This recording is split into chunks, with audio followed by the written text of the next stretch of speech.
Welcome to the Get Out In It podcast, keeping our mental and physical well-being balanced by heading out into nature and doing stuff. The activity isn't important. Walk, run, hike, bike, whatever it is, just find something you enjoy and get out in it.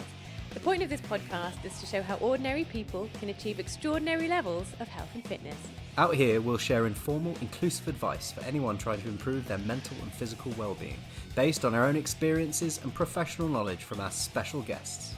So let's lace up and get out in it. Are you fucking it before we even started? And here we are. Welcome to episode 9, and what a week it has been. How are you, Maria Herring? I'm all right, James Bale. Yeah, not quite as good as last week, but I'm all right. Yeah, getting there. It's the end of the week. Absolutely fucking knackered. But yeah, it's pretty good. How about you? How's it going? Yeah, not too bad. I've actually I've had some progress on my injury, so nice. weekly injury update is going to be a good one, but we'll do that a little bit later in the let's be honest episode, in the let's be honest bit. But yeah, I can feel things starting to improve. I can see myself going for a run at some point, but I keep having to rein in that impulse to do it too early. But obviously, as always, we should start with, what have you done this week to get out in it? Got out in it.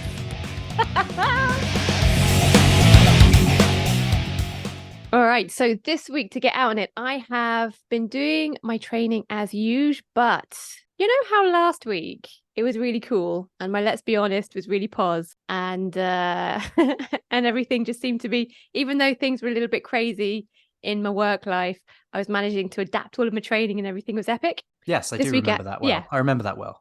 Yeah, this week it hasn't been like that at all. Oh, well, that's good, because it was getting a bit irritating, if I'm honest.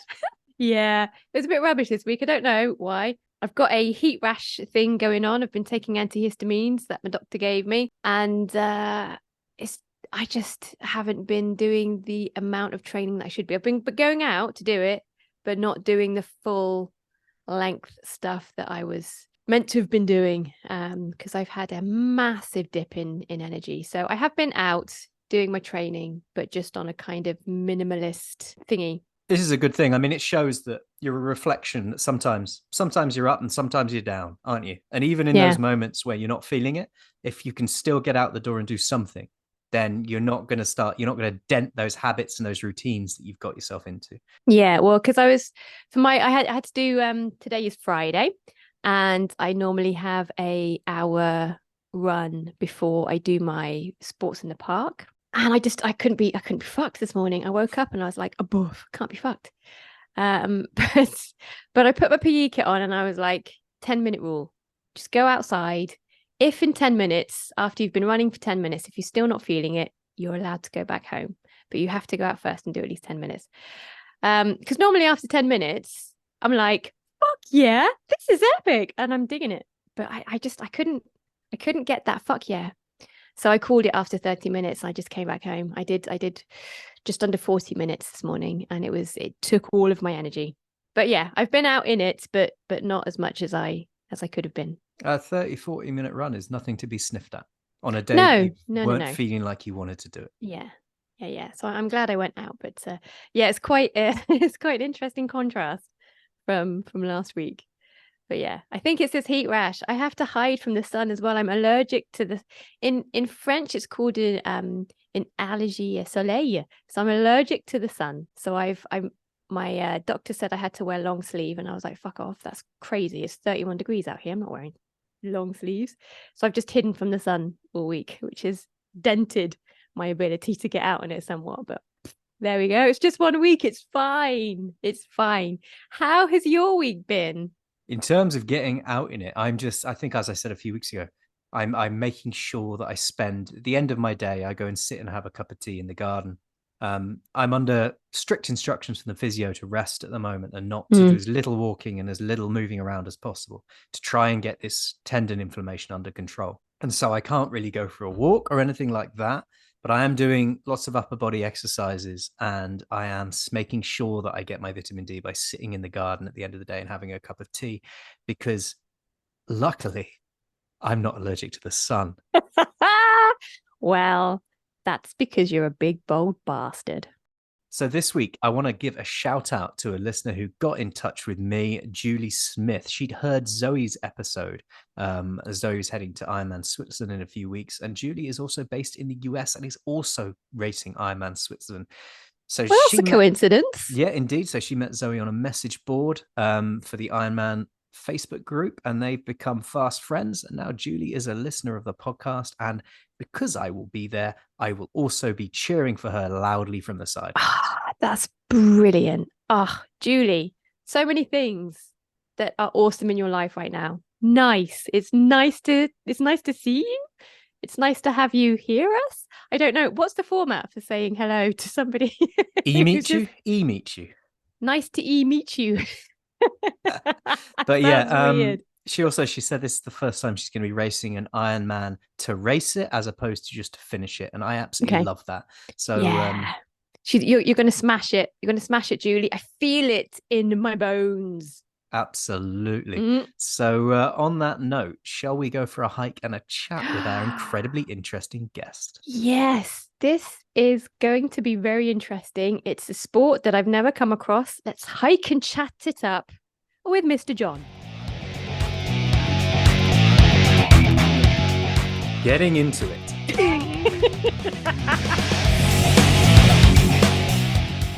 This week, we are lucky to have John Yelland with us. He's one of the founders of Mad Hatter Sports, an event company in Cornwall in the UK, who put on a range of events with a primary focus on swim run. John, great to have you, mate. How's things? Oh, yeah. Yeah, good. Thank you. A bit warm here in Cornwall today. Looking for some shelter to try and stay cool, but good. Thanks for having me. We've dragged you in out the sun, mate. We've dragged you in out the sun to do a bit of a podcast recording. So the first question I always ask any guest that we have on is, what have you done this week to get out in it? This week I've done a couple of things. So I did a 10K race on Wednesday. Nice. Trying to get some fitness up for a race that we're doing later in the year because I've been ill and injured. So I've been trying to do that. It was so hot. It was ridiculous. But that went better than I expected. I also did an open water swim last night with our social swimming group. That was quite nice. Found some jumps and it was amazing being in the water. But what else? All sorts. I train all the time, so it's anything to get out, walk the dogs, etc. What was your result on Wednesday? What was your 10K time then? Oh, my 10K time. So what was it? It was 52 minutes. Which is okay considering the course was quite hilly and quite technical. So I was 49th out of 250 people, so I was quite happy with that, seeing where I am. Well in the top quarter then. Yeah, good work. Good nice. I'd like to have been a bit higher, but hey ho. So we seem to have a bit of a Cornwall bias at the moment. We've just had Lloyd Purvis on a few weeks ago, and where in that part of the world can you be found? You can hear my dog drinking. No. But, all right, okay. He or she is welcome on the podcast anytime. So you had Lloyd on, sorry. Yeah, we had Lloyd on a couple of weeks ago, so we've got a bit of a Cornwall bias at the moment. So where in that part of the world are you to be found? So we're based in St Austell, which is mid Cornwall. We've got St Austell Bay, which includes places like Charlestown, Polkerris, Porthpea, and so it's a beautiful bay. Can always find places to swim and beautiful running, and we got the clay trails up behind where I live as well. So the old Immeries clay trails, which are amazing to run around. So nice. Very lucky where I live. Yeah, it's a beautiful part of the world, isn't it? Yeah, definitely. So tell us a bit about your background and how you came to be interested in endurance sports. So I used to play football quite a lot when I was younger, and then me and my wife moved to Derbyshire for work.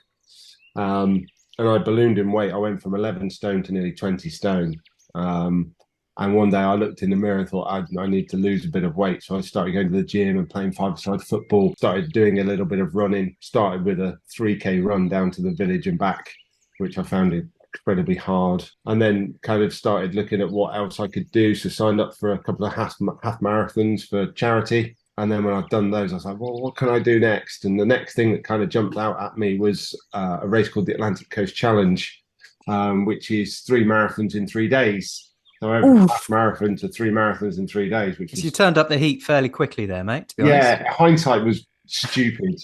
And actually, the naivety of not knowing what I was doing actually helped. So yeah, so I did that, and then I was like, wow, I raised money for charity for that, and then I was like, well, what can I do next to raise money? It's got to be something bigger, so it's got to be something more extreme. So I spoke to my wife. I was like, right, I'm gonna do a half Ironman, and she went, well, why don't you do a full Ironman? And I was like, oh yeah, that's a great idea. That's the kind of response you want to hear, isn't it? Yeah, When you put these I don't ideas think out in she the really ether. knew what she was suggesting at the time. So yeah, so I then signed up to do Ironman, and I did Ironman Wales, and since then Oh, I've so you done. started with an easy one. Yeah, well, I Yeah. wanted to do. I thought the wife kind of gave me, this is going to be your only one, probably. So I wanted to do one of the hardest ones, and I spoke to people, and they said it was either Wales, is it Wales, Lanzarote, and Kona. Yeah, those would be the Are three. the three hardest at the time. So yeah, and Wales was in the UK, so I just thought, I'll do Wales. So yeah, and that is my only full distance Ironman to this time. What's your primary sport at the moment? Swim run. Yeah. Yeah, swim run. We do okay. There's a guy that I race with, Darren, and we do okay at races. But it's more we like to be competitive, but it's about enjoying it as well. But yeah, swim run is kind of my main sport.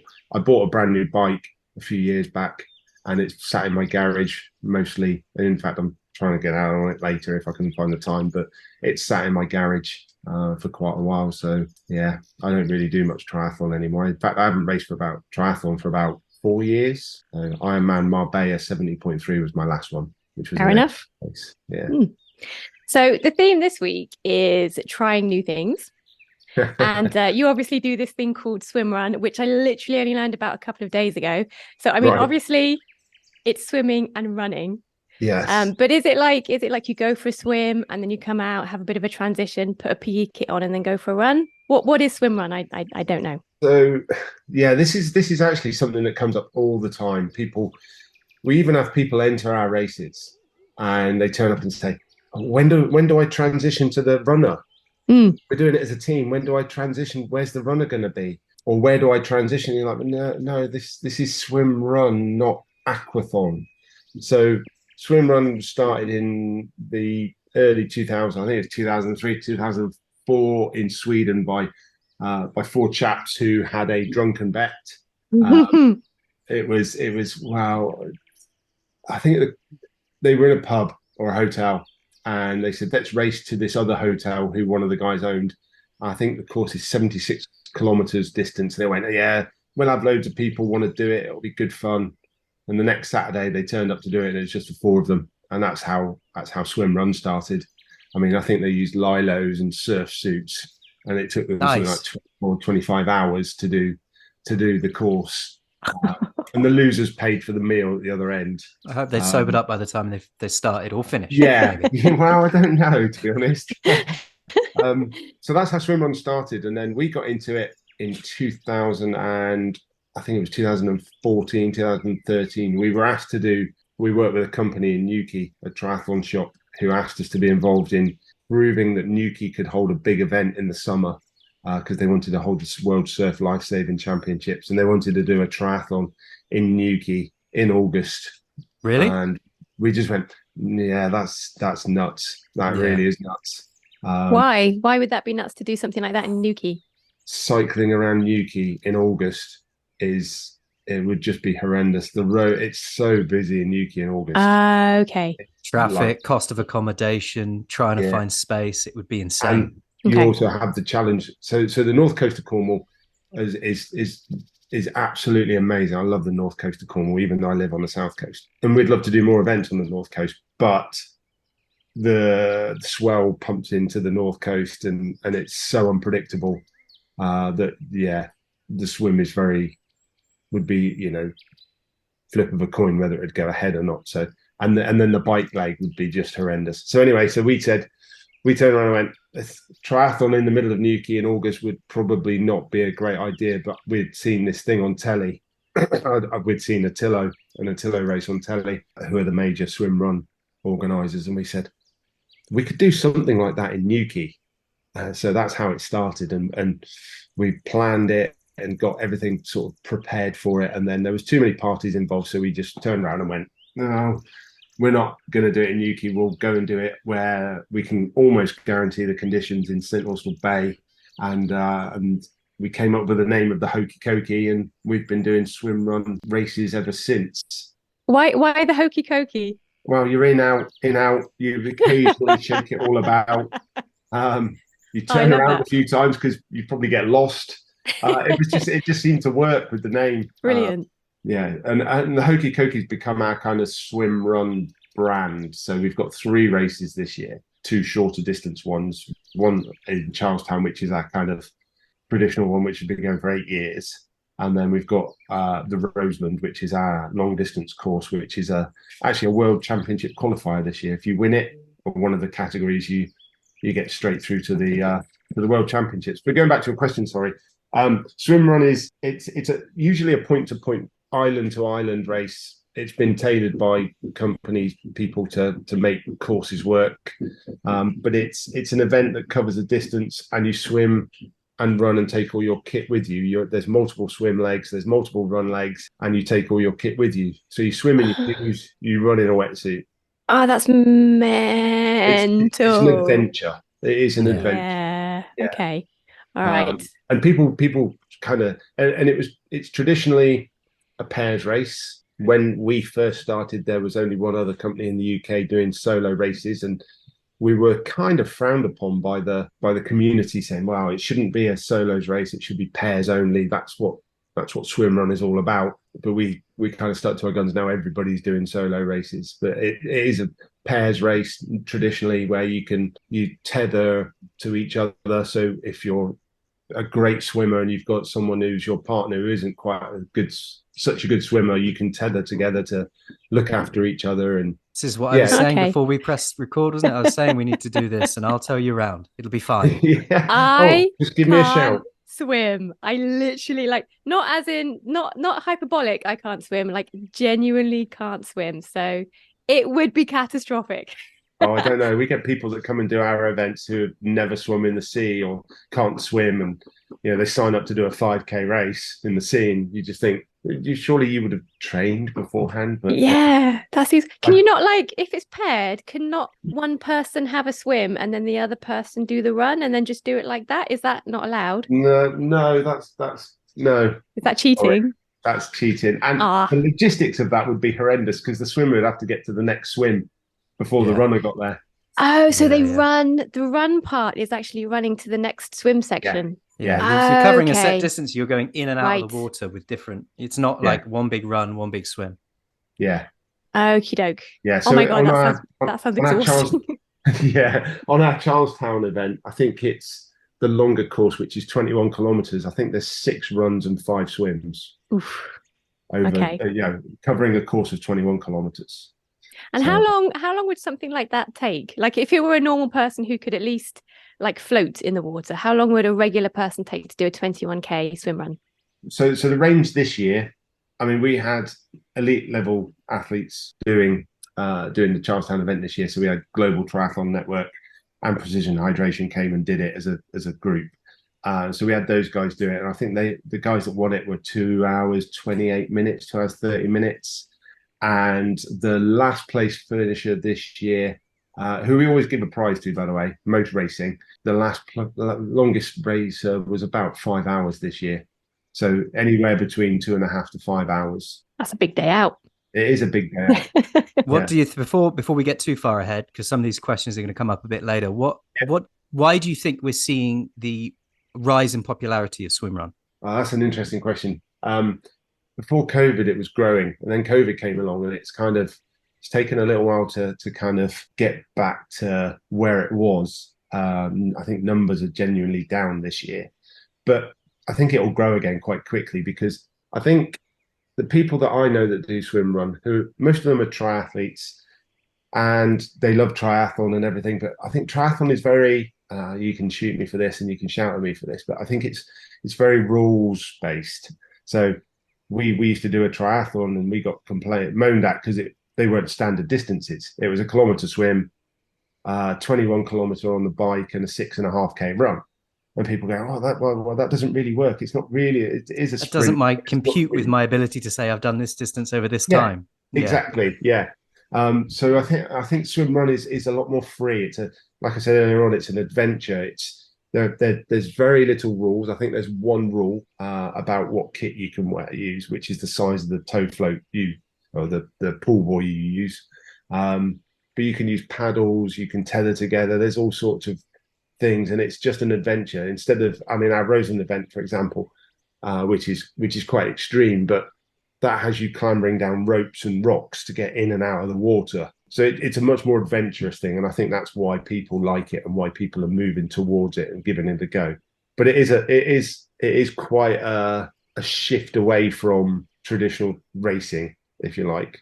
So people have to have the right kind of, they've got to want to do it, sort of thing, if that makes sense. We don't see set distances. Each race organizer has their own.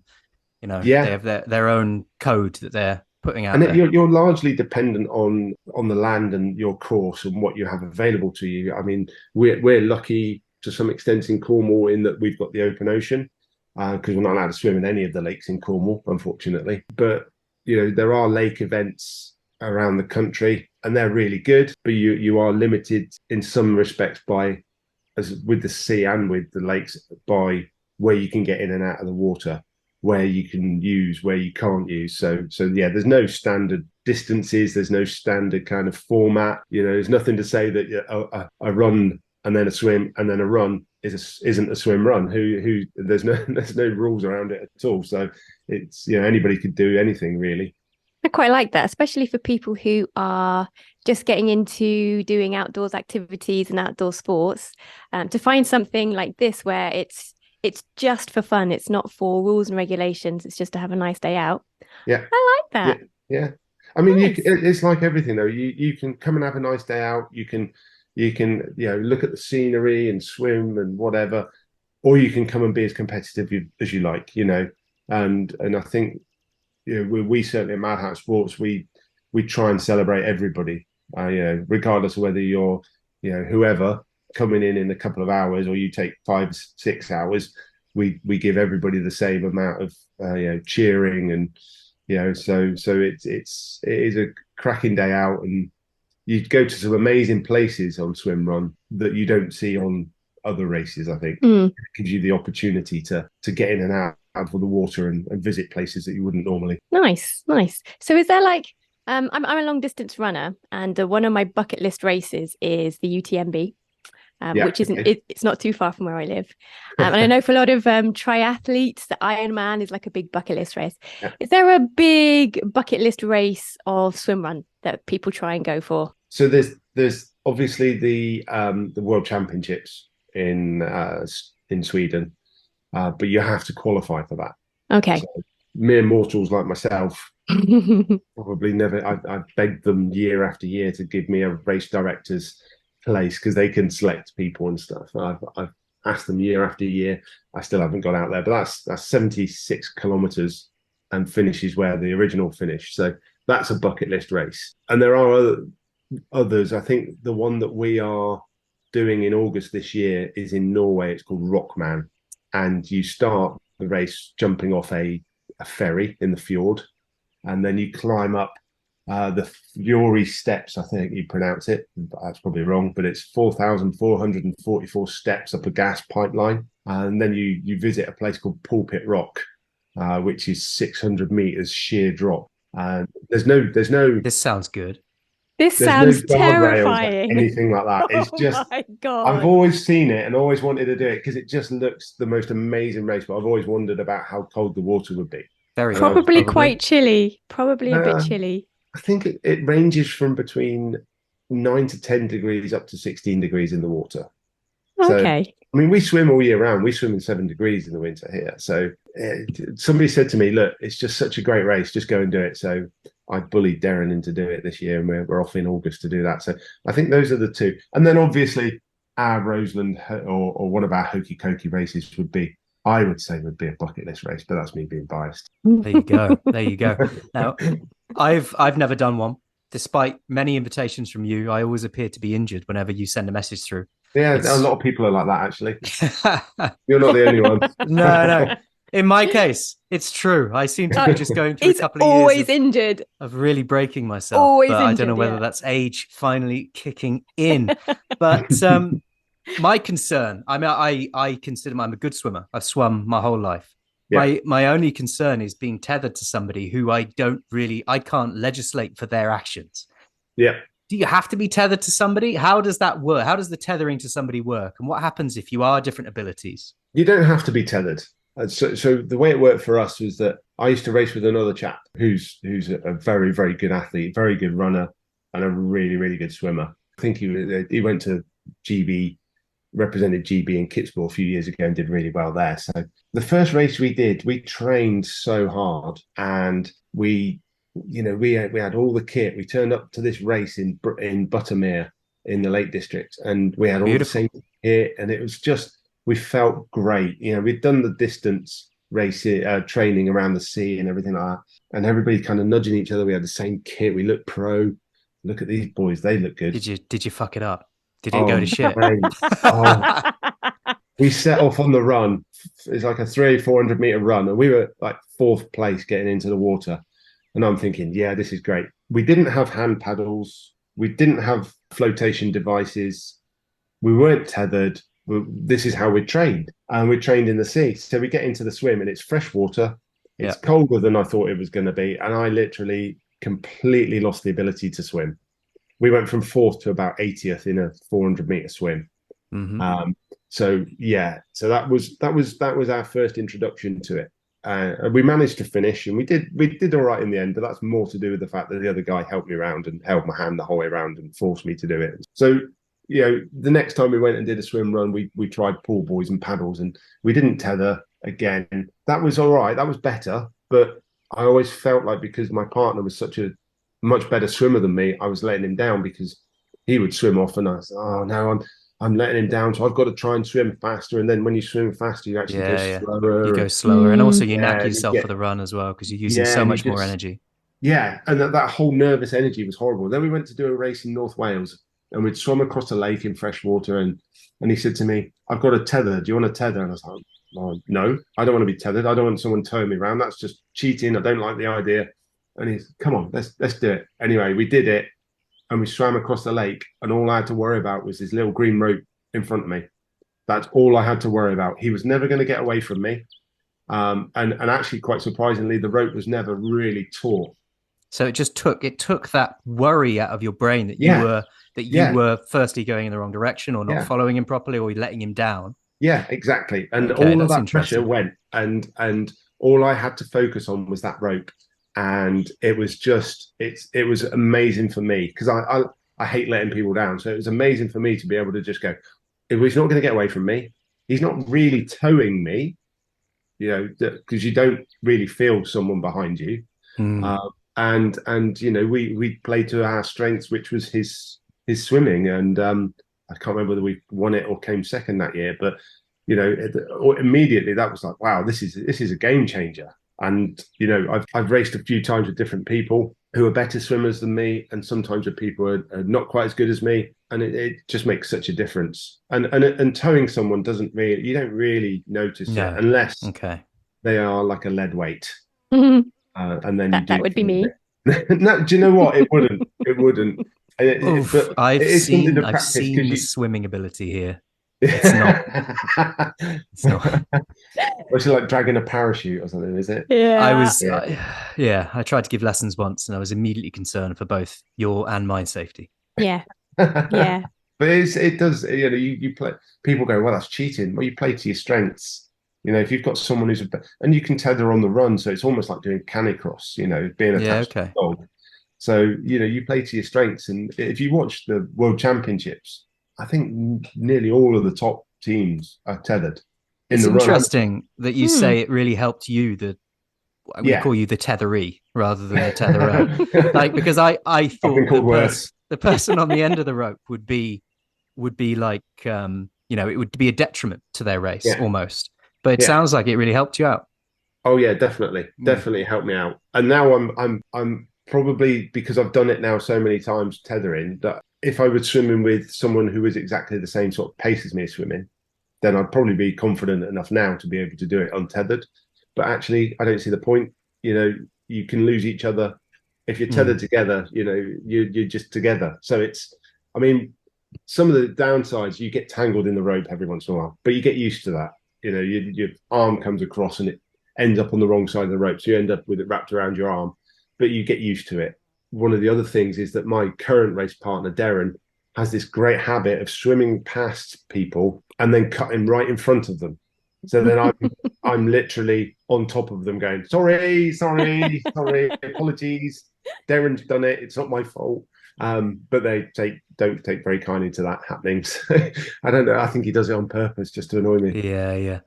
But yeah, it definitely makes a difference. I absolutely love swimming with paddles. Love swimming with paddles. Yeah. So, that's my go-to. I mean, but you can race solo as well, can't you? You don't have to do it as a pair. There's a solo option. Yeah, there is a solo option now on pretty much all the races, I think, other than the World Championships. Yeah, that's a different thing entirely because, when you're in a pair, you're looking after each other. If someone gets into trouble or, when you get a down moment, your partner goes to you, come on, you can do it, or, buck your ideas up, depending on that person and what they need at that point. On your own, when you have those down moments, it can be quite soul destroying, especially on some of the longer swims. So on our Roseland event, I think the second to last swim is a 2-kilometer swim, which never seems to end. Yeah. So doing that on your own after 32 kilometers of racing could be quite a challenge, mentally anyway. But yeah. But the paddles, I like the paddles. I want some carbon ones, but can't find anywhere in the UK that makes them. Yeah, you've mentioned paddles and floats as well as the tethering. So does that mean you don't have to have a certain level of ability before you go into an open water swim, or is there like a minimum that people have to be able to do before they can enter the race? No, you assume people are sensible enough to. You make your own choices in life, my friend. Yeah. If he dies, he dies. We used to do a 5K race, open water swim race in St Austell Bay from one side to the other.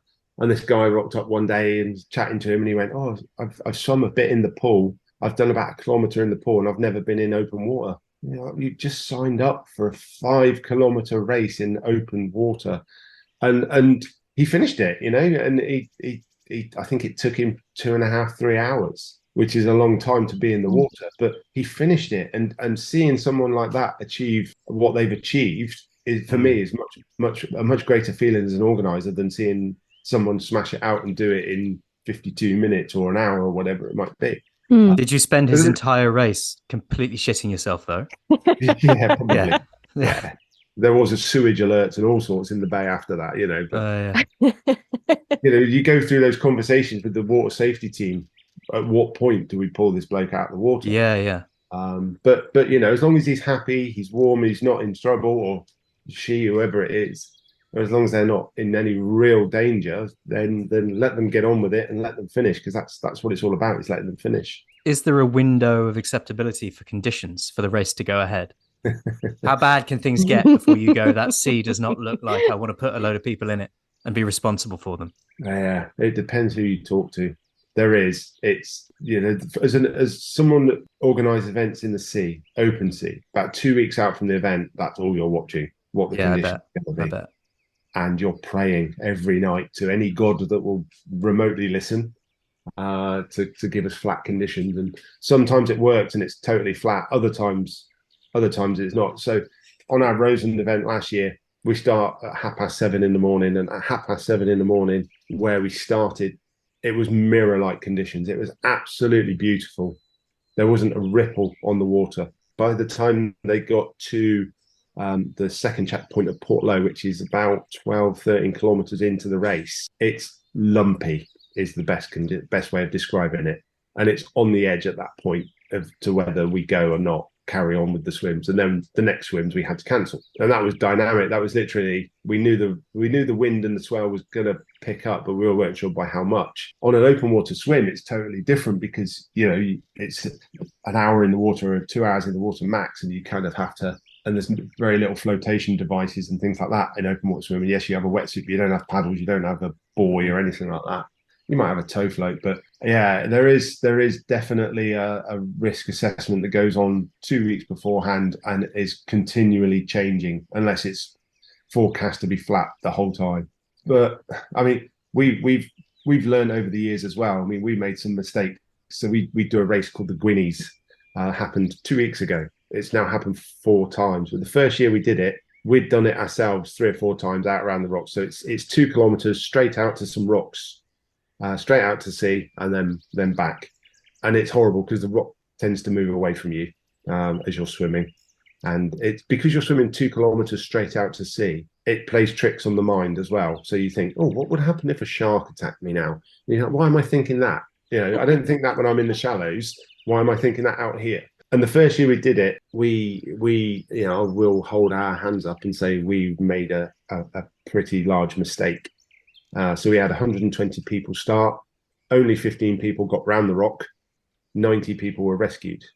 And we just thought, oh, you know, this is not great.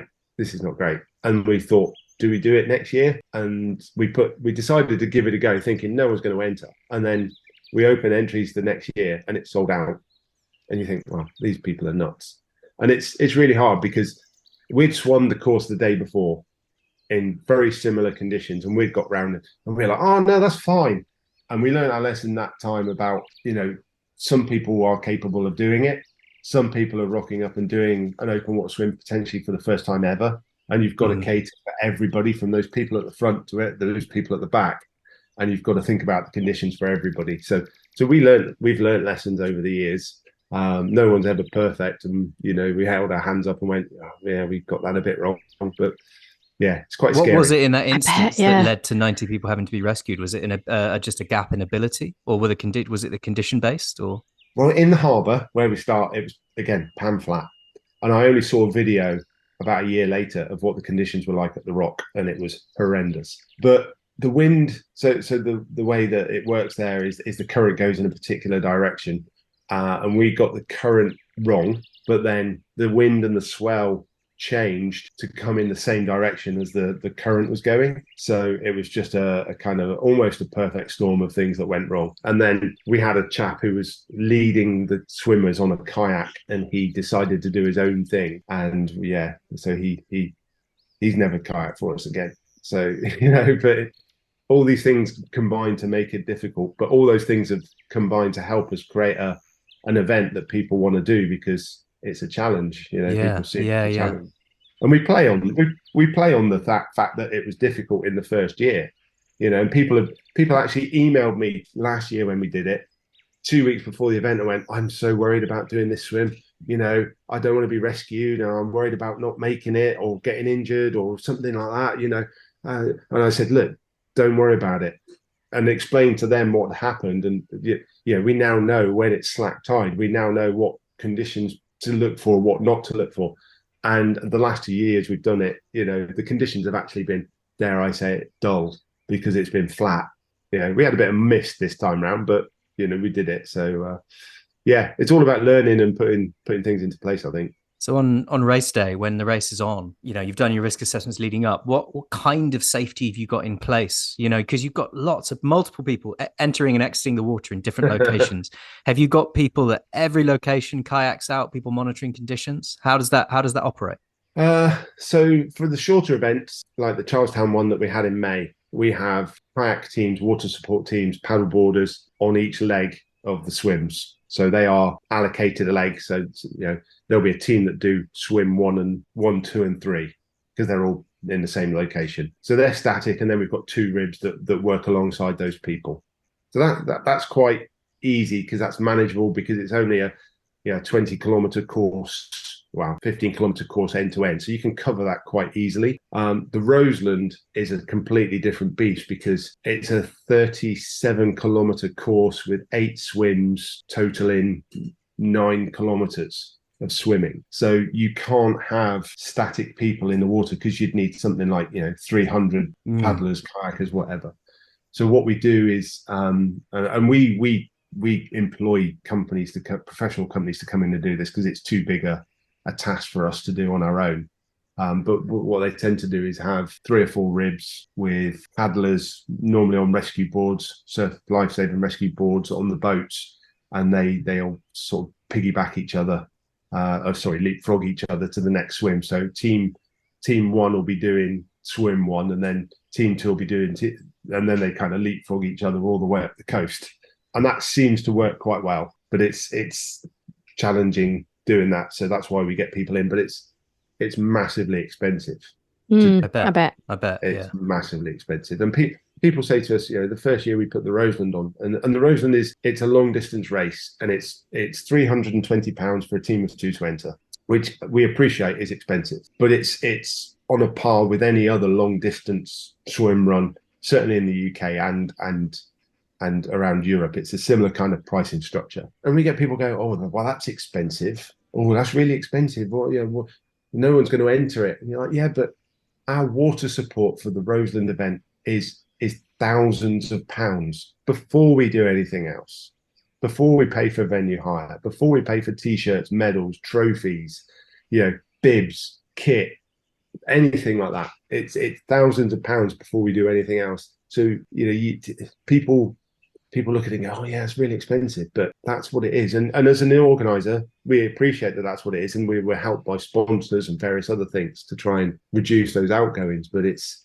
hard work, and it's about having the right comms. But it's the same for land-based marshals. You've got, I don't know, 30 odd. I think it's about 30 odd transitions. So transition is swim run is where you get into and out of the water, and we have 2 people on every transition. And we have checkpoints. So I think we've got something like a team of 50 marshals across the course on the day, and managing them to sort of say, because you don't want the people who are on the last swim to be there at 7:30 in the morning, because even the leaders aren't going to get there until midday at least, at the earliest. So it's communicating that, and it's how you communicate across the board. But yeah, it's mind-blowing sometimes. It really is. That sounds like an organizational nightmare. Oh my God. Yeah, it literally takes all of our time leading up to, certainly for the Rosen, which is 2 weeks away. That's where we are at the moment doing that. It's just getting people in place, and then you have the politics of it. So, I don't want to be placed with this person, or I can only be there till 12. So you go, right, okay, so we'll put this person on an early shift, but then what tends to happen is people then turn up the day before and go, I can't make it. I can't make it. And okay, so you then got to move people around. And my wife says to me, it should always be written down. It should always be written down. And I'm like, yeah, that's fine if everybody turns up on time. When somebody doesn't turn up on time, it's right, who can we move from here to there? What can we do? And it's that bit that's the hard bit, It's unfortunately then most of that's in my head on the Roseland. So I get shouted at quite a lot. But so just going back to swim run, something we were talking about just then, which made me think, is transitions in swim run. It's a little bit like triathlon. So in triathlon, you get out the swim, your wetsuits off, helmets on, bike shoes are on, or unless they're on the bike or whatever, and off you go. Swim run's very similar in that when you're racing, you're running along to the water, you might have your swim hat and goggles on, your paddles on, or you might not. So when you're running up to that water, it's a process of training yourself to get into a routine of, right, I'm running along 100 meters out from the water. The swim hat will go on from wherever it is. It might be in a pocket. It might be in my hand. The goggles will go on to the top of the head so that they're there. I'll zip my suit up. If you're tethering, you start unraveling the belt and passing it to the person behind or the person in front, depending on who's got it. And then, you get into the water, and it's that process of that transition. And if you watch the top guys at it, they are incredible. They are literally, I don't even know how they do it so fast. But it's something you practice. I mean, when we used to do it, get in the water, you go, right, ready? Yeah. And then you start swimming, and there'd be an anchor being dragged behind you. You go, what are you doing? I haven't put my paddles on properly. Oh, right, okay.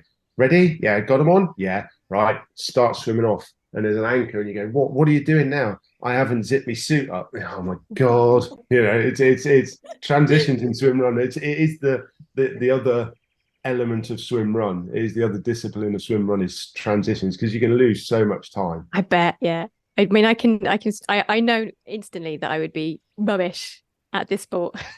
I would be absolutely useless. Oh my goodness. You've got to try it. It is a beautiful sport. It is a lovely sport. Yeah. And the community around it is really nice. It's still quite a small community at the moment. but everybody kind of knows everybody, and yeah, that's really nice. I would be a complete noob at this. So what kind of reactions do you see from people who've done a race for the very, very, very first time? Oh, just joy. Oh, that's Just nice. joy. And one of the things that we do on our events is everybody gets a high five. So I'm on the mic at the finish line, waffling away, a bit like I am now, uh, never knowing what to say. And I've got quite a good memory for people, so I try to remember who people are. So as they come up to the finish line, I'm like, oh, this is Gloria, this is her first swim run, blah blah blah, and give them a high five. And that high five, you see people run up the finish line and they look like death. And then you put your arm in the air to give them a high five, and this just amazing smile comes over their face, and you think that's just worth $1 million.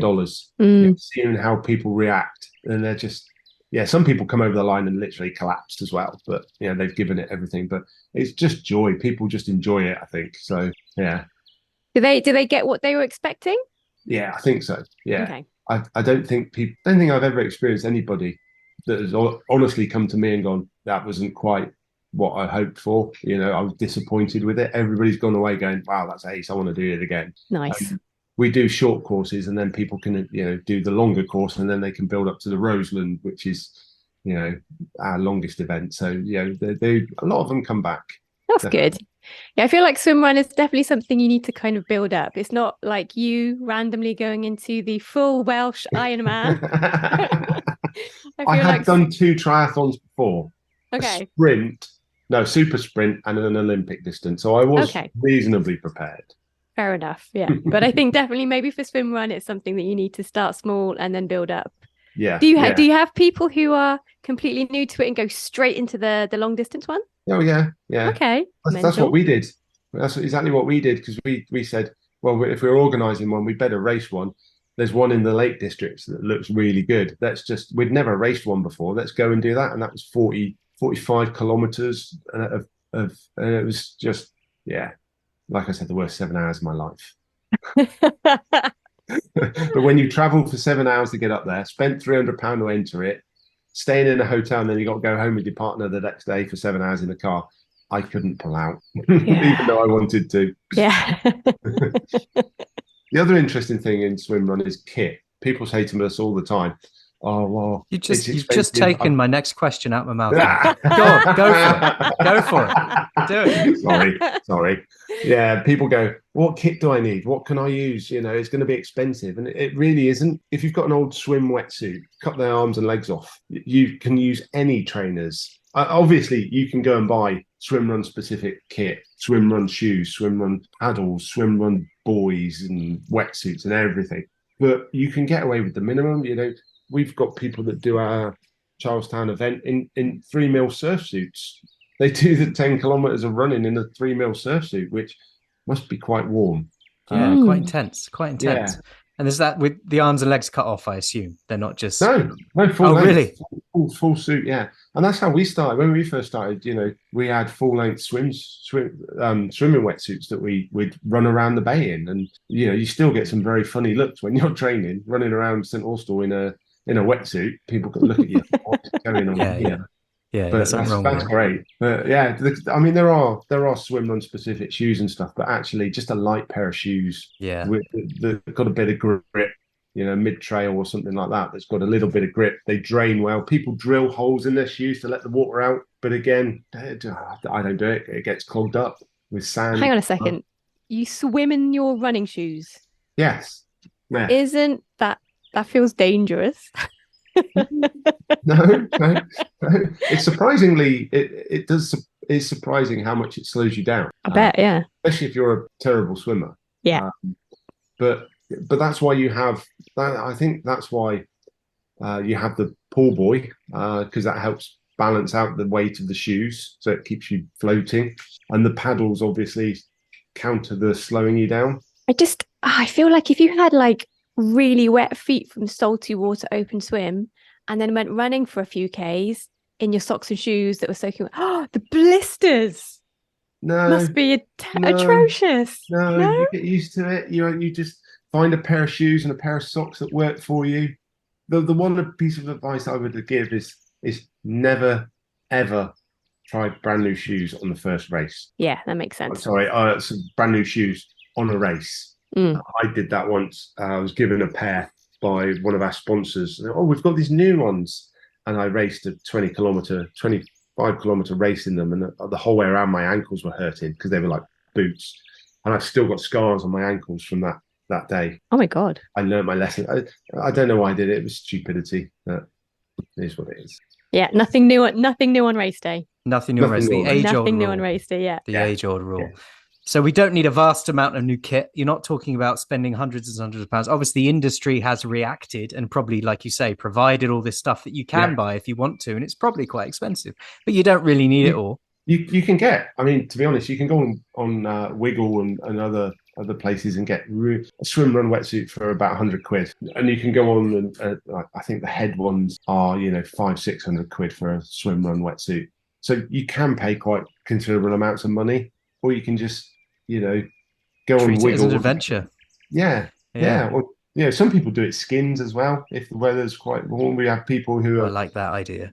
Yeah, some people have done it who are like channel swimmers who have gone, oh, we want to do this, and they go, can we do it in skins? You're like, well, you're channel swimmers. You're not going to particularly be affected by the cold and stuff. So yeah, as long as you're happy doing it and you've got experience of doing open water swimming in without a wetsuit, then that's fine by us. But just turn up in a pair of Speedos, mate, with a couple of paddles, and I'll be away. There's a guy one year did it in a pair of shorts and a vest. Nice. Wow. I look at it and thinking, are you really doing it in that?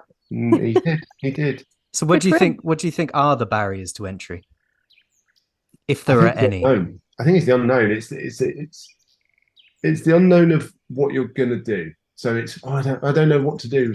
I mean, for example, the first year we did the Hokey Cokey, there's a chap that came who's a GB triathlete, very good triathlete, and he's probably done thousands of triathlons, and he's slight aside to this story. I bumped into him in the gents unintentionally, and he stood there and he's got his paddles and his shoes and his wetsuit and his buoy, and he's got this big smile on his face. And I said to him, "Are you okay?" And he went, "Yeah." He said, "I just don't know what to do, what shoes to wear, whether to wear paddles." And to see someone who's done thousands of triathlons completely out of his comfort zone was really not. I think really nice. But I think that's a boundary. I think that's, people are unsure. What do I do with my shoes? What do I do with this? What do I do with that? How do I have to tether? Do I not have to tether? And, I know a lot of organisers are putting on introductory days and training days to try and help people. So I think that's one of the aspects. But I think the other aspects are people like to be able to do a triathlon, an aquathon, or whatever it might be, and go, well, this year I was an hour and 10 minutes. Last year I was an hour and 11 minutes. The year before that I was an hour and 12. So they can see a progress. In swim run, certainly in an open sea swim run, the tides are always different. So you could have low tide, you can have high tide. So that means a kilometre swim could vary between 900 metres to 1,200 metres, depending on what the tide's doing on the day. So it's very hard to actually give yourself I've done an hour and 10 minutes last year. This year I'm going an hour and 9. So there isn't that structure behind it that I think people like. Yeah. So there isn't the distance time bragging rights, but the bragging rights are the adventure itself. Yeah. Yeah, absolutely. Come and do the event and just, and I would genuinely, I've done a few 70.3 events, and I would say that any longer distance, I mean, our Roseland is harder than any 70.3 I've ever done. Nice. Because in a triathlon, you do have opportunities specifically on the bike to have a break. Downhill, you can take your feet off and just freewheel down the hill if you're like me and like to have a break.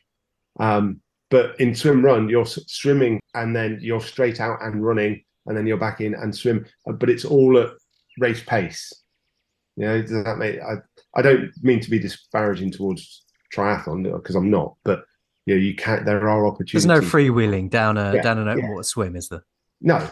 I did that Marbella one. There was a 12-13 kilometer downhill section that I didn't pedal once going down there.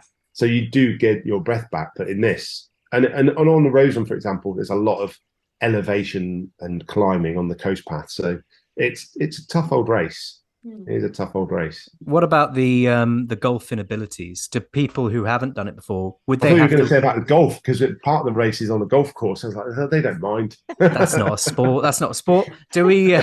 Would people have to worry about being way off the back, for example, if it was your first event? Is that something you have to be concerned about? No, so on Charlestown, for example, there are no cut-offs. We will try and get everybody to the finish. Oh, that's nice. Yeah, there are no cut-offs. We will be there all day. Part of the challenges with that is that by the time the last people are finishing, most of everybody's gone home. We try our best to keep people around by having food and all sorts of stuff trying to go on to keep people around. And we try and hold on to the presentations for as long as we can. But people are going, I've got to go home now. I finished 3 hours ago. I want to go home. I've got a prize. I want to go. And yeah, we just try and get these. But that's also a nice thing about the event is that we did the presentations at Charlestown, and we're doing the presentations as the last place finishers are coming in. So then we stop the presentation and we get everybody to go down and cheer the last people in. And those are the best.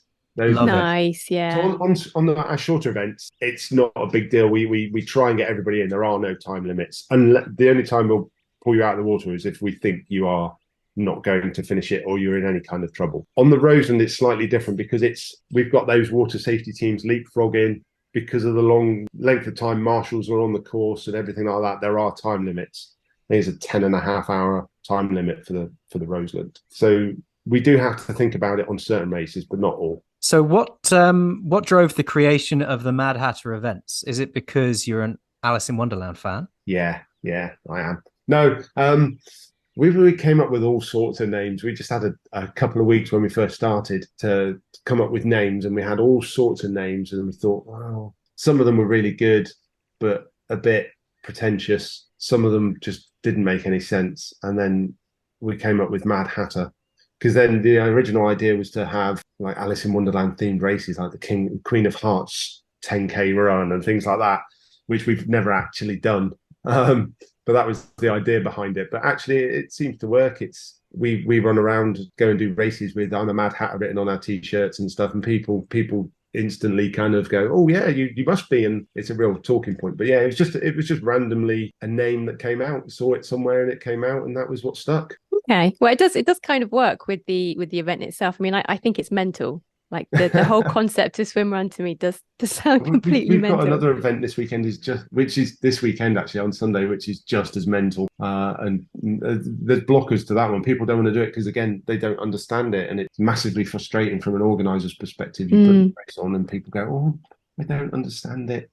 You put videos and stuff out, and they just. But that works into that as well. So it's if you fancy a run, oh no, you're in France. That's a shame. You'd like this because this is just a run. You'd like this one. Well, you probably wouldn't actually. No one likes it. I love a run, and all of the trails they do around here because I'm not too far from the Alps. So where I live, it's nice. Really hilly. Yeah, and I do love a hilly technical trail. Oh, this isn't hilly technical or anything like that. This is a completely different concept, which is why people I don't think want to do it. So it's. You remember the beat test? Yes. Test that you did. So it's one of those basically, but it's a 2-mile loop starting with an hour.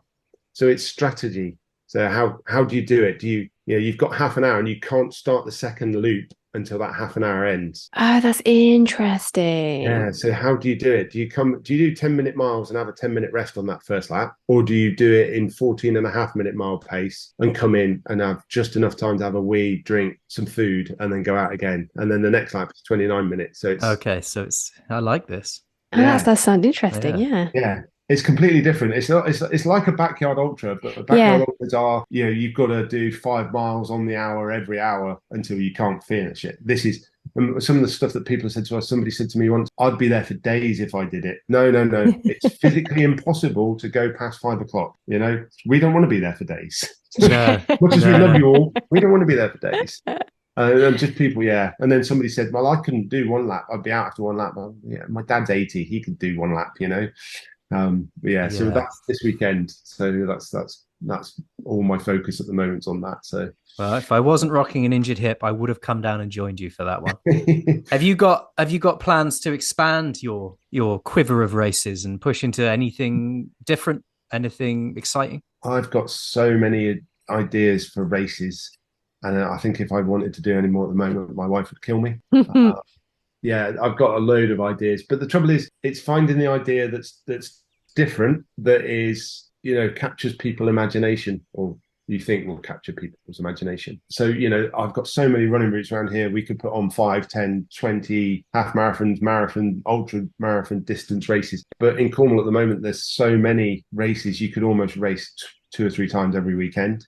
And that's I don't want we Mad Hatter don't want to get into that kind of thing of trying to compete with other running races or swimming races. There aren't many open water swim races, so that's a bit of a bonus for us. But yeah, there's so many things we could do and would like to do. I mean, one of the ones that I'd love to do, there's the Red Bull where they climb up the ski jump. Yeah. I'd love to do that, and I'd love to do something like that. But again, it's just a run. But could you do it? Yeah, I got so many ideas. It's ridiculous. We'd love to do some longer distance swimming events, but again, it's really difficult to do and to organise and get. We'd like to get maybe some championship races down here, but again, getting affiliated with people like British Swimming and things is always a challenge, and that's one of the things with swim run.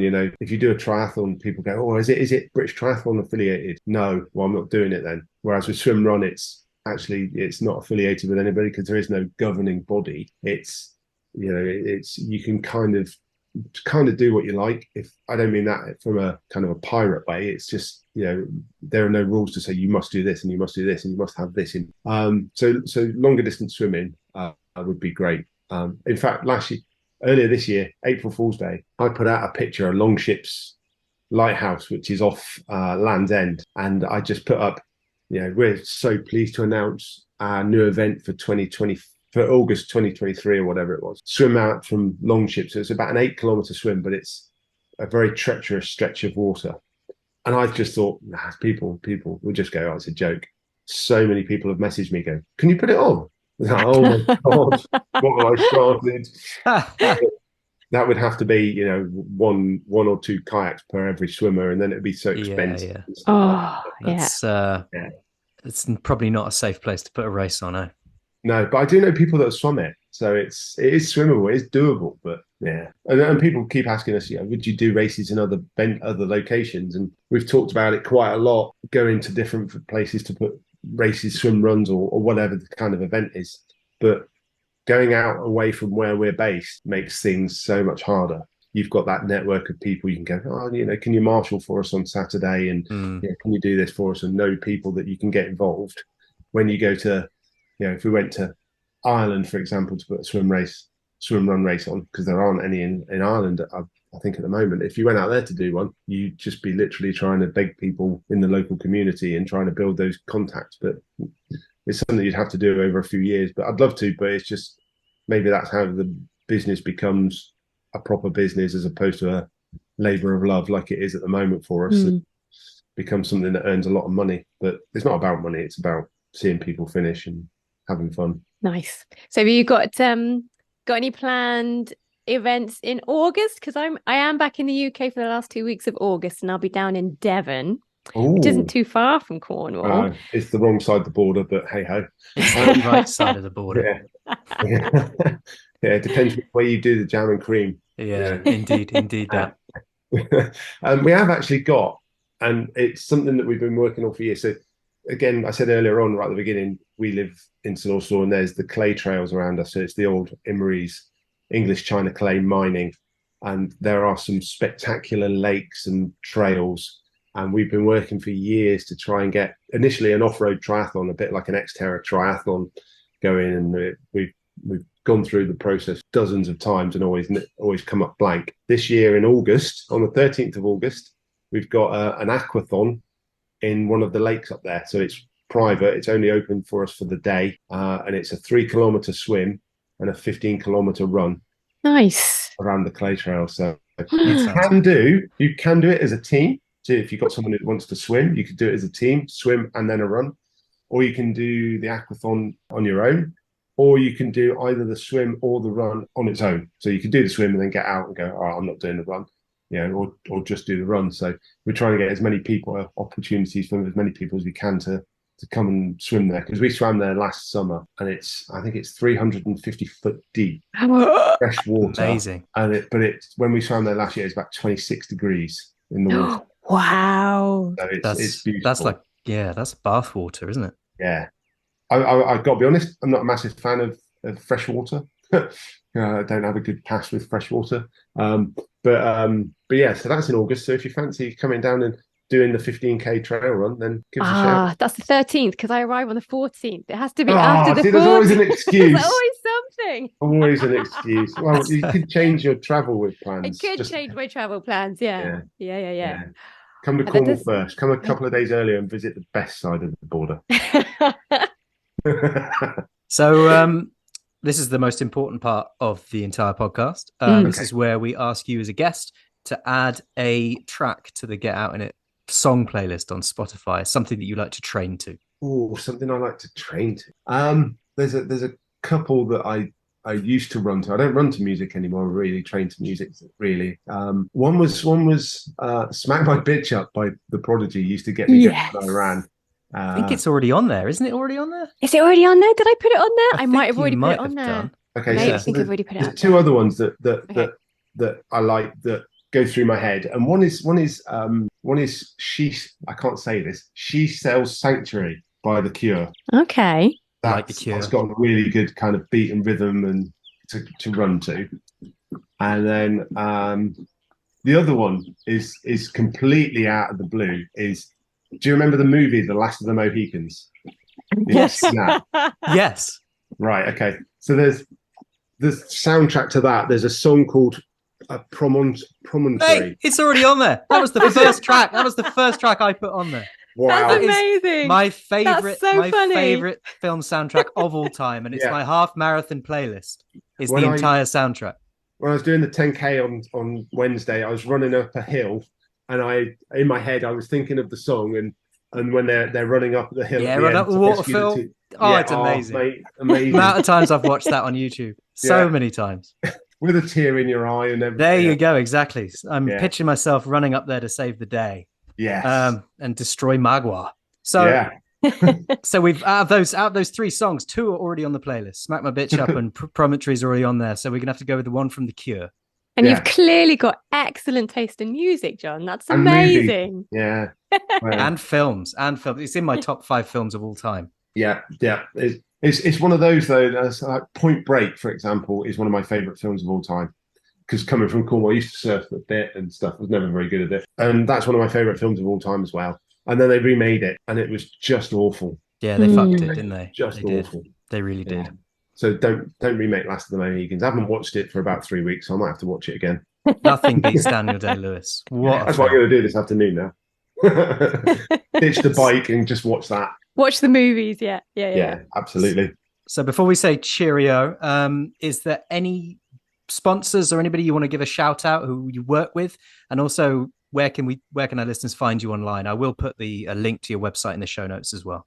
Yeah, so we've got a website, and we're also on social media on Instagram and Facebook. We are on Twitter as well, but no one seems to interact with us on there, so it seems to be a little bit dead for us, really. So we are on social medias as Mad Hatter Sports. And in terms of sponsors, we've got some very, very good ones that have been great for us over the years. So we've got Weird Fish, who have been absolutely amazing for us.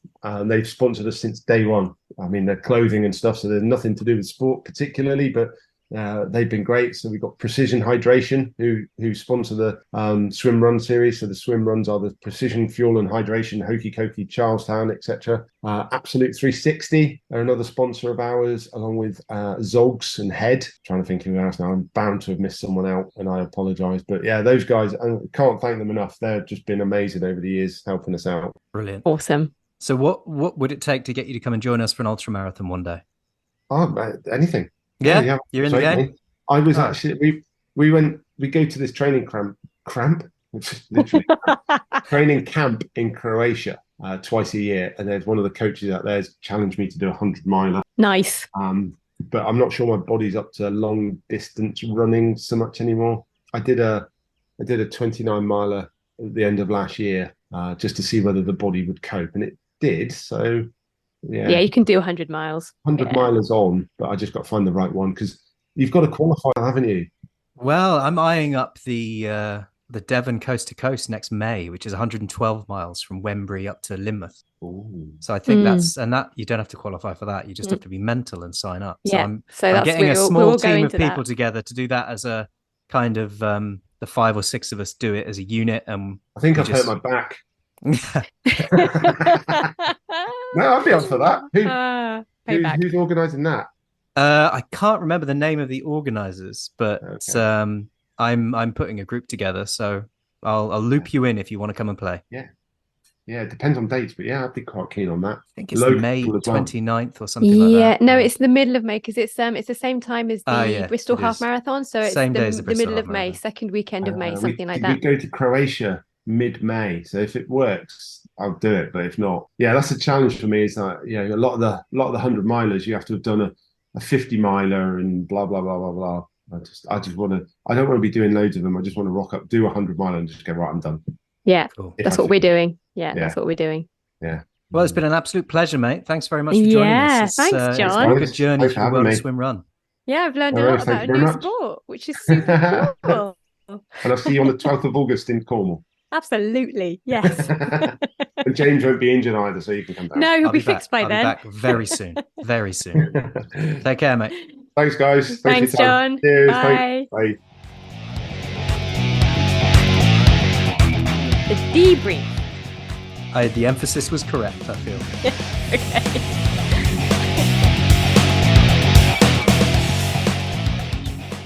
So that was intriguing. I thoroughly enjoyed that. The time flew by.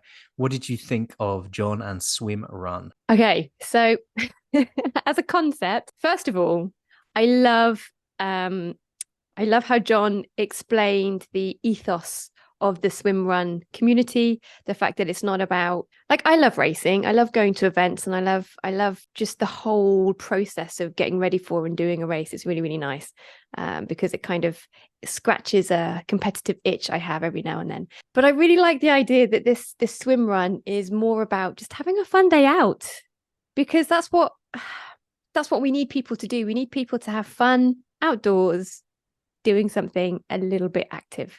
And I really, really enjoyed that kind of ethos with the swim run, the events that he runs. Obviously, I can't compare them to any other swim runs because I've literally just learned about this event. Yeah, absolutely. I liked his point about because it's a varied distances, varied event sizes, and his point about how triathlon, as an example, can be a little bit insular in the sort of way that it thinks about race distances, and it's all got to be the same: a standard distance, super sprint, half Ironman, and how people then get tied into what's your time for a half Ironman, what's your time for a standard distance, what's your time for a full Ironman. And that in itself can be a barrier to entry to those people a little bit more nervous about joining the sport, because they'll be like, oh, if I do my first, I won't get sub 5 or sub 6 or anything like that. I won't be as good as these other people. And I really like that point, because when you're racing something like this, the pressure is off. It's not about comparing your time from one event to the other. It's about having a day out in the sun, hopefully sunny in Cornwall, and and enjoying some time in the water, and then getting out and going for a run. I mean, to be honest, like, I'd love to do all the run bits, and I would never do the swim bits. No, there is Basically, work to I'm just do going to go before for a you're run. not a liability in the swim. That would be such a liability. Like, there was a couple of points where we were chatting to John, and I was like, oh, I'm sounding really negative. Shut the fuck up, Maria. You sound quite negative, because I it's a brilliant concept. I think it's amazing, because I think triathlon's mad. Like, 3 sports in one. What the actual swim run, I think, is a bit more accessible, especially for people who are just getting started in being active outdoors and stuff. I think perhaps a swim run would be a little bit more accessible as opposed to triathlon, if people are interested in doing multi-sport, multi-sports stuff. But it does just sound like a lot of fun, going down to the beach for the day, having a swim, doing a bit of a run, having a bit more of a swim because you're toasty. Because, to be honest, I've done some trail races, and about 10 minutes in, I'm already swampy and sweaty and fucking gross. And the idea of jumping into somewhere nice and cool and fresh just for a little bit seems quite nice. Yeah, and these things are in spectacular locations. The Cornish coast is stunning, and it's not easy. It's easy to. not easy to get around, but they are there to support anybody of any level. But if you want to make it hard for yourself and have a really hard day out where you're racing and making it really test yourself, then that option is there as well. Yeah. So it's perfect for everyone, super competitive, and people who just want to have a bit of fun. I love that. It's brilliant. And I think John, the way he explains everything, I mean, he's super laid back. He's really, really, really chilled out. I feel like the events that he organizes will be quite a reflection of his personality. I feel like I mean, obviously there's a lot of safety in place, but I feel generally in the day during the event, it's probably super chilled. It's probably really good fun. Yeah, nice. And he chose Promontory. I can't believe he chose. Can you believe he chose two tracks we already had on there? The very first 2 tracks that we picked on our very first episode. It was your first choice was Smack My Bitch Up, and mine was Promontory, and he chose both of those, nailed them, and extraordinary man. Yeah. With extraordinary music taste. Very good taste. We should have him back. Films and music. Absolutely. That he's going to come and join us for the Devon Coast to Coast, isn't he? So. Yes, and also he should try and do so. I wanted to talk to him about the last year we relayed the Lac de Sapin triathlon. Yeah. Swim run at Lac de Sapin would be epic, no? Can you imagine a swim run at the Lac de Sapin in the Beaujolais? That would be so cool. Yeah, it would take some. I mean, because what they do with their swim run is they're going along a section of coast. You're starting somewhere and then you're finishing miles and miles and miles away, having swum from one location to the other. Okay. So that would be it'd be a different dynamic around a lake like the Lac de Sapin. Yeah, I suppose. I'm not sure you'd be able to. I mean, it would be doable, but it would be a very different kind of event. Fair enough. Well, it's something to think for the future. Shall we go and have a coffee and think about it?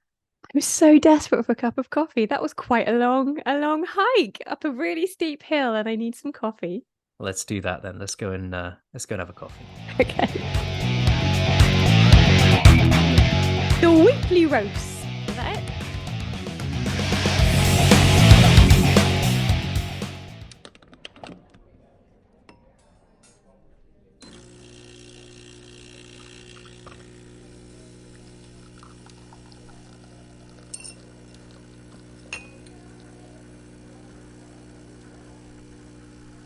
So because you've had a week of being busy and moaning and tired, it's fallen to me again.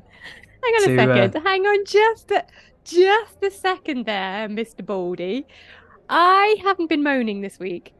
I would just like to point out to our listeners that I am leading up to it's tonight. It's Friday night.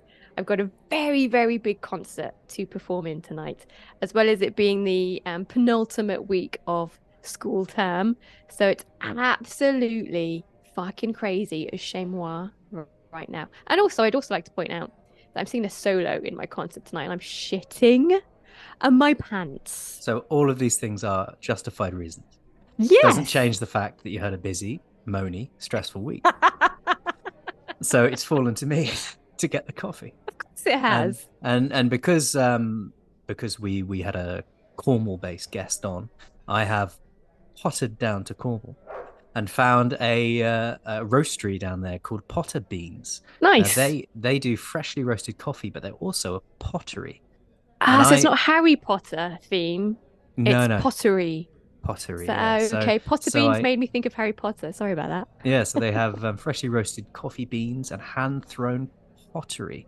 The coffees are wood roasted using a collection of restored vintage machinery. Nice. And they have a signature pottery collection, which features black clay and turquoise glazes, all handmade. And I love it. I've been on the website, I've had a poke around, I got some coffee, and I got I chose the Indian Monsoon Malabar. And this is that sounds so exotic. It doesn't. It's exposed and aged by the monsoon winds from the Arabian Sea. It's too poetic. It's not even real. It sounds way too poetic to be real. Then it's dried slowly on the west coast of India, and it displays a smoky flavor with a smooth finish. It's got spicy aroma, earthy, spicy, smoky flavor with a medium body and a medium acidity. Now, I would also like to point out that I've been bringing the game with the coffee recently, and you've gone back to the same coffee shop twice in a row. have, And so this yeah. is an amazing drop, and I'm enjoying an espresso as we speak. Yeah, I mean, it works really nicely with half a gallon of oat milk, which is the approximate amount I use in my oat milk lattes. But yeah, it's really, really smooth. It's a It very is, nice cup of coffee. Yeah. Oh, for and fuck's sake, I really need to. Oh, there aren't that many like boutique, fancy coffee shops in the Mont d'Or. do some googling. It's cheating, mate. I'm not going to cheat on coffee. What I mean, that it's sacrilege. But I will up my game. I will find some interesting places. Um, roasteries in the Mont d'Or. I'll see what I can. Maybe I'll pop over to the Alps one weekend and see what they got up there. Surely the mountains have got interesting coffee. I'll have a look. It's just next door.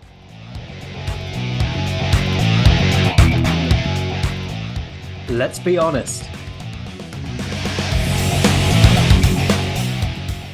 So yeah, let's be honest about a week. You've dipped into yours a little bit, so I'm going to let you carry on and fully explain what the issues have been this week and how you dealt with them. Well, I think for me, most of all, it's been this heat rash, which don't know where it's come from, but it's really fucking annoying. Popped up over the weekend, went to my doctor's on the Monday. She was like, oof, heat rash. Here's some antihistamines. So I was like, thanks. What else can I do? And she said, don't go in the sun. And I was like, but I work. And she was like, sucks to be you, bitch. And then off I fucked. That's actually verbatim how our conversation went. Yeah. And anyway, so I've been on these antihistamines all week. I've been trying to hide from the sun all week. And if I have taken my bike out to go to my students and stuff like that, I've had to wear long sleeves and it's not fun. No, and running. when she says avoid the sun, I mean, you do essentially live in the sun this time of year. Yeah, no, it's mental. It's absolutely mental. And she could tell from my face. And she was like, I know it's going to be really difficult. And I was like, you think, bitch? Anyway, so running in long sleeves, cycling around the Monts to go to all of my students in long sleeves in 30 plus degree heat has been an actual ball ache. Yeah, it's been rubbish. So I haven't enjoyed that very much. It has put a massive dampener on my training because even waking up earlier and going out earlier to do my runs, even if I leave at 7:30, the sun is still way up. So I've had to wear long sleeves and stuff. So it hasn't been fun this week. Training this week has been tough. Indeed, but you, like we said earlier, you have implemented a series of measures in order to make sure that you're still doing something. You know, and that's probably the most important thing when you're feeling it, when you're finding it hard, and other things in life have stepped in to try and get in the way. You know, acknowledge those things, do what you can on the training. Don't give yourself a hard time. And if you miss a session, you miss a session. I think I'm Yeah. a big advocate of just being kind to yourself sometimes. I think that's something I say a lot. Yeah, you do, especially to me. But I mean, that's why I did my run this morning, because I wasn't going to do it. I was too tired, and my skin is uncomfortable. So I was like, oh, fuck it. But then I knew that later on in the day, I'd be annoyed with myself for not having done it. So that's why I was like, 10-minute rule. But then I came back after 40 minutes, so that was fine. Well It was done. fine. Well done. And then I had my sports in the park straight after, so that was quite cool. But yes, I've had a very low energy week this week, which I feel like is not my usual kind of effervescent self. I don't like it. I don't like this version. Well, the end of the term is approaching, isn't it? It is, yeah. Yeah. Anyway, let's be honest. Tell us about your upswing of your hip thing. Well, I went to see a new physiotherapist this week. Don't tell Nice. my old physiotherapist. I feel like I'm cheating on them a little bit. But she was really, really good, and it was a really calming moment that I needed someone to really do a lot of tests on me, take a bit of a grip of the situation, understand what the issue was and wasn't, and she's diagnosed me with a hip flexor tendinopathy, which I This think is a different thing to what your doctor and other physio said. Because yes, didn't you have yeah. like 1,000,000,001 different possibilities? I did to begin with, but now I think the pain has calmed down quite a lot and localized. So it's a lot easier for the professional to say, right, well, the pain is there. It's most likely to be an issue there. So it's an inflammation of the tendons near the hip flexors, essentially, and making that movement very difficult. I'm having a bit of a rest for a couple of weeks where I don't do as little walking as possible and as little running as possible. No running. And as little walking as possible. And she even said, look, for the moment, the thing with tendons is athletes, people who aren't athletes will over rest a tendon. So it'll never start to strengthen. And people who are athletes hear tendon, oh, I've got a load of tendon. So they just start exercising it really hard and like don't you give it a were chance. with your rehab. Yes, and don't give it a chance to recover. So she said, look, for the minute, stop stretching it because you're pissing it off. Stop putting load through it because you're pissing it off. Give it a chance to stop being so pissed off, and then start putting some load through it in maybe a week or so. And then they're going to build me a plan, a return to running plan. That's nice. Now, I mean, the good news is I found the problem. I understand the problem, and I've got a roadmap. The bad news is it could be quite a lengthy process to get back. But I believe I can beat all their predictions. I'm the master of the unexpected. But I think it's just better, even if it is a longer process than you would like. The fact that you actually have a process now, and a couple of people who are helping you get back to running because they know for certain what it is, that's better. It is indeed. My point to you is it's going to take a while. Don't get bored and wander off, please. I'm just going to find some other trails. Shall we put some music on and forget about it? Yeah, let's do it. Turn it up. That'll probably do, won't it? I'm going to hospital pass to you now. Go on. What are you adding to the playlist this week? This week, right, I'm going well off-piste because, that's the kind of person I am. When I'm doing a super long run, I have a bizarre playlist which has got a crazy mix of random things on. And every now and then I get really, really excited when I get an unexpected random pop song. Because my guilty pleasure is it's old pop songs. And it's quite a nice little energy boost when one of these random surprise pop songs comes up. So I have picked, because it's summer, I have picked Summer Sunshine by The Cause, which is from their 2011 Borrowed Heaven album, because it's one of my faves to sing along to. Yeah, good song. Surprise good pop song. song. And there's nothing better than when you're out running having a surprise pop song. Yeah, turn up on the playlist. Yeah, it's nice. So we will add it, and I am adding this week, based on my improvement in attitude towards my injury and my understanding of what the problem is and how to get back to running. I'm putting a song called Still Unbroken by Leonard Skinner, which was a single released in 2009. And it's a thoroughly enjoyable track for when you're feeling a bit worn down, old and broken, because it reminds you that there's still life in an old dog yet. There's still life in your old dog yet. Indeed. Well, good. A couple of good songs there. That's probably about it, I reckon.